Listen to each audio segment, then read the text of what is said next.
7 വർഷക്കാലമായി പണം കൊടുക്കുന്നില്ല ഗവൺമെന്റ്. അവർക്കൊക്കെ ഈ ആധാർ സെന്ററുകൾ അടച്ചു പൂട്ടേണ്ട സാഹചര്യമാണ് ഇപ്പോൾ ഉള്ളത്. ഇത് വളരെ ശക്തമായി ഗവൺമെന്റിന് മുമ്പിൽ, ഭരണകൂടത്തിന് മുൻപിൽ അവർ പറയുകയാണ്. അതുപോലെ തന്നെ ഇന്നിപ്പോൾ എൻട്രൻസ് പരീക്ഷ നടക്കുകയാണ്. കഴിഞ്ഞ വർഷത്തെ എൻട്രൻസ് കിം പരീക്ഷ നടക്കുമ്പോൾ കഴിഞ്ഞ വർഷത്തെ പണം പോലും ഇതുവരെ ഇവർക്ക് കൊടുത്തിട്ടില്ല. ഇത്തരത്തിൽ പോവുകയാണെങ്കിൽ കേരളത്തിലെ ആധാർ സെന്ററുകളെല്ലാം അടച്ചു പൂട്ടിയിടേണ്ട ഒരു സാഹചര്യമാണ് ഇന്നുള്ളത്. അപ്പോൾ അതിന് ശക്തമായ സമരവുമായി ഈ അസോസിയേഷൻ മുമ്പോട്ട് പോവുകയാണ്. ഇത് സർക്കാരിന്റെ മുൻപിലേക്ക് വെക്കുകയാണ്. യഥാർത്ഥത്തിൽ ഇതിൻ്റെ അകത്ത് ഏറ്റവും അധികം ഉള്ളത് സ്ത്രീകളാണ്. സ്ത്രീകളാണ് ഏറ്റവും അധികം ആധാർ സെന്ററുകൾ നടത്തുന്നത്.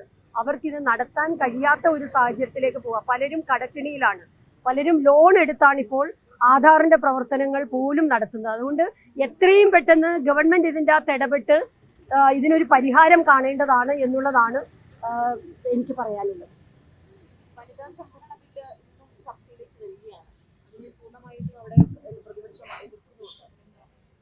വനിതാ സംവരണ ബില്ലിനെ പ്രതിപക്ഷം എതിർക്കുന്നില്ല. വനിതാ സംവരണ ബില്ല് ഇപ്പോൾ ആസ് ഇറ്റ് ഈസ് എങ്ങനെയാണ് ഇപ്പോൾ ഉള്ള ലോക്സഭയിലെ അംഗങ്ങളിൽ 33% കൊടുത്ത് വനിതാ സംവരണ ബില്ല് നടത്തണം എന്ന് തന്നെയാണ് കോൺഗ്രസ് പറഞ്ഞിരിക്കുന്നത്. പക്ഷേ ഇപ്പോൾ BJP പറയുന്ന രീതിയിലുള്ള അമെൻമെന്റ്, അത്തരത്തിലുള്ള ഒരു അമെൻമെന്റ് നടത്താനുള്ള ചർച്ചകളാണ് പ്രതിപക്ഷവുമായി നടത്തേണ്ടത്. അതിൽ 2011 സെൻസസ് വെച്ചിട്ട് ഇത് നടത്തണം എന്നുള്ള രീതിക്കാണ് BJP മുമ്പോട്ട് പോകുന്നത്. 2021 സെൻസസ് നടത്തേണ്ടതായിട്ടുണ്ടായിരുന്നു. 2021 സെൻസസ് എന്തുകൊണ്ടാണ് ഗവൺമെന്റ് നടത്താതിരിക്കുന്നത് എന്നുള്ള ഏറ്റവും പ്രധാനപ്പെട്ട ചോദ്യമാണ്. 2021 കോവിഡ് ആണ് എന്നുള്ള നിലയ്ക്ക് ഒരു വർഷമൊക്കെ അങ്ങനെ പോയി. പക്ഷേ ഇപ്പോൾ 2026 ആയിട്ടും സെൻസസിന്റെ പ്രവർത്തനങ്ങൾ നടത്തുവാൻ BJPയുടെ ഗവൺമെന്റ് തയ്യാറാകുന്നില്ല. ഡീലിമിറ്റേഷൻ പ്രോസസ്സ് നടത്തുവാൻ തയ്യാറാകുന്നില്ല. ഇതൊന്നുമില്ലാതെ എണ്ണം കൂട്ടുക എന്നുള്ള ഒരു അൺഎത്തിക്കലായിട്ടുള്ള ഒരു രീതി, നമ്മുടെ സംസ്ഥാനങ്ങളുടെ അഭിപ്രായം ചോദിച്ച് അതിലൊരു ധാരണ ഉണ്ടാക്കി മുമ്പോട്ട് പോകുന്നതിന് പകരം അൺഎത്തിക്കലായിട്ട് പോകുന്ന ഒരു രീതിയാണ് ഇപ്പോൾ അവലംബിച്ചിരിക്കുന്നത്. അതിനെയാണ് യഥാർത്ഥത്തിൽ എതിർക്കുന്നത്. ഞാൻ ചോദിക്കുന്നത്, വനിതാ ബില്ല് പാസ്സായല്ലോ, വനിതാ ബില്ല് ഓൾറെഡി പാസ്സായിട്ടുണ്ട്. അതിന് കോൺഗ്രസും പിന്തുണ കൊടുത്തു, കോൺഗ്രസ് അതിന് അനുകൂലമായി വോട്ടും ചെയ്തതാണ്. വനിതാ ബില്ല് നടപ്പിലാക്കുന്ന കാര്യത്തിലല്ല ഇപ്പോൾ ചർച്ച. ഇപ്പോൾ ചർച്ച നടക്കുന്നത് ഡീലിമിറ്റേഷന്റെ കാര്യത്തിലാണ്. ഡീലിമിറ്റേഷന്റെ കാര്യത്തിൽ പ്രതിപക്ഷം ഏകപക്ഷീയമായിട്ട് ഭാരതീയ ജനതാ പാർട്ടി പറയുന്ന രീതിയിൽ പോകാൻ കഴിയില്ല. അതിന് വലിയ പ്രശ്നങ്ങളുണ്ട്. ഹിന്ദി ഹൃദയഭൂമിയിലുള്ള എണ്ണം കൂട്ടുകയും മറ്റ് ചെറിയ സംസ്ഥാനങ്ങളുടെ എണ്ണം കുറഞ്ഞു വരികയും ചെയ്യുന്ന ഒരു സാഹചര്യം കൂടി അതിൻ്റെ അകത്തുണ്ട്. അപ്പോൾ അത്തരത്തിലുള്ള ചർച്ചകൾ ആണ് നടക്കുന്നത്. അതിനെയാണ് എതിർക്കുന്നത്. ഒരിക്കലും വനിതാ ബില്ലിനെ അല്ല എതിർക്കുന്നത്. വനിതാ ബില്ല് പാസ്സായിട്ടുണ്ട്. അത് UPയുടെ കാലത്തും രാജ്യസഭ പാസ്സാക്കിയതാണ്. വനിതാ ബില്ലിന്റെ ഏറ്റവും ശക്തയായ വക്താവ് എന്ന് പറയുന്നത് ശ്രീമതി സോണിയാഗാന്ധിയും കോൺഗ്രസുമാണ്. അതാണ് ചരിത്രം.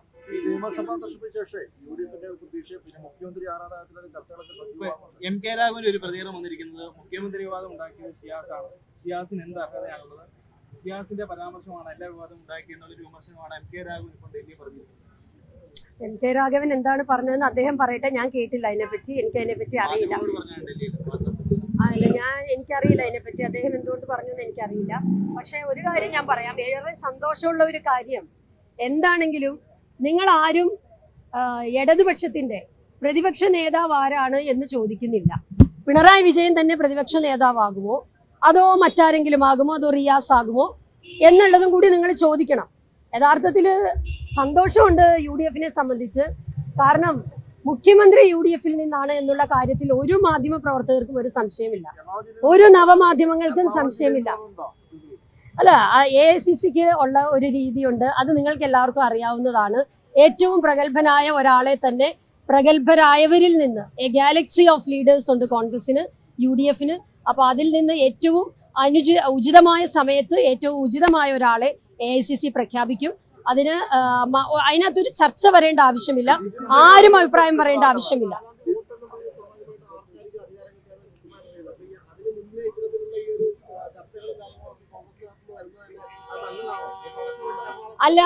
അല്ല ഇതിന്റെ മറുപടി നിങ്ങൾ കൊടുക്കണം കേട്ടോ. കോൺഗ്രസിനകത്തു നല്ല ചർച്ച വന്നത് എവിടുന്നാ? ചർച്ച വന്നത് മാധ്യമങ്ങൾക്കുള്ളിൽ നിന്ന്. നിങ്ങൾ ചർച്ച ചെയ്യണം. തീർച്ചയായിട്ടും മാധ്യമങ്ങൾക്ക് ഞാൻ എന്റെ സന്തോഷവും ഞാൻ അറിയിക്കുക. കാരണം നിങ്ങൾ ഈ ഇലക്ഷൻ കഴിഞ്ഞ് റിസൾട്ട് വരുന്നതിന് മുമ്പ് തന്നെ UDF-ൽ നിന്നാണ് മുഖ്യമന്ത്രി എന്ന് പറയുകയും അത് ആരായിരിക്കുമെന്ന് നിങ്ങൾ വലിയ ആവേശത്തോടെ വലിയ ആൻസൈറ്റിയോടെ നിങ്ങൾ ചിന്തിക്കുന്നു. അതാണ് വലിയ ആൻസൈറ്റിയോടെയാണ് മാധ്യമങ്ങൾ അത് ചർച്ച ചെയ്യുന്നത്. അത് ഞങ്ങൾക്ക് UDF-കാർക്ക് വലിയ സന്തോഷം നൽകുന്ന ഒരു കാര്യമാണ്. ഇനി ആര് മുഖ്യമന്ത്രി ആയാലും UDF-ൽ നിന്ന് UDF-നെ സംബന്ധിച്ച് സന്തോഷം, എല്ലാവർക്കും സന്തോഷമാണ്.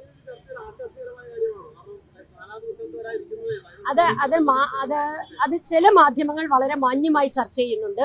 ചില മാധ്യമങ്ങൾ അവരുടെ പിന്നെ ആളുകളെ കുറിച്ചുള്ള വിലയിരുത്തലുകളും ഒക്കെ നടക്കുന്നുണ്ട്. പക്ഷേ ചില മാധ്യമങ്ങൾ വളരെ കൃത്യമായി ചില അജണ്ട വെച്ച് ഇതിൻ്റെ അകത്തൊരു കുത്തിത്തിരിപ്പുണ്ടാക്കാൻ വേണ്ടി ശ്രമിക്കുന്നുണ്ട്. ആ മാധ്യമങ്ങൾ ആരൊക്കെയാണെന്നും ഞങ്ങൾക്കറിയാം. അപ്പോൾ ആ കുത്തിത്തിരിപ്പുണ്ടാക്കുന്ന മാധ്യമങ്ങളോട് ഞങ്ങൾക്ക് പറയാനുള്ളത്, നിങ്ങൾ എന്തൊക്കെ പറഞ്ഞാലും UDF-ന്റെ മുഖ്യമന്ത്രി വരും എന്ന് പറയുന്നുണ്ടല്ലോ, അത് ഞങ്ങൾക്ക് സന്തോഷമാണ്. രണ്ടുപേരോടും സന്തോഷമാണ്.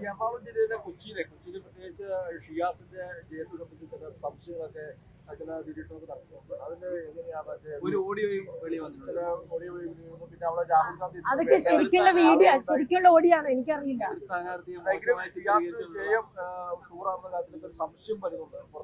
എല്ലാവരും ജയിക്കും. 14 പേരും എറണാകുളത്ത് ജയിക്കും. ഞങ്ങളുടെ പ്രതീക്ഷ എറണാകുളം ജില്ലയായിരിക്കും 100 out of 100 കിട്ടുന്ന ഒരു ജില്ല എന്നുള്ളതാണ്.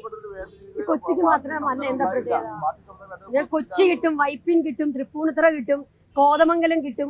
ഇതെല്ലാം നഷ്ടപ്പെട്ടു പോയ മണ്ഡലങ്ങളാണ്. ഇതെല്ലാം കിട്ടും ഇപ്രാവശ്യം എന്നാണ് ഞങ്ങളുടെ പ്രതീക്ഷ. അപ്പൊ നിങ്ങളുടെയൊക്കെ പിന്തുണ ഇതിൻ്റെ അകത്ത് ഉണ്ടായിരുന്നു, തെരഞ്ഞെടുപ്പ് കാലത്തും ഉണ്ടായിരുന്നു. എല്ലാവർക്കും നന്ദി. എല്ലാവർക്കും.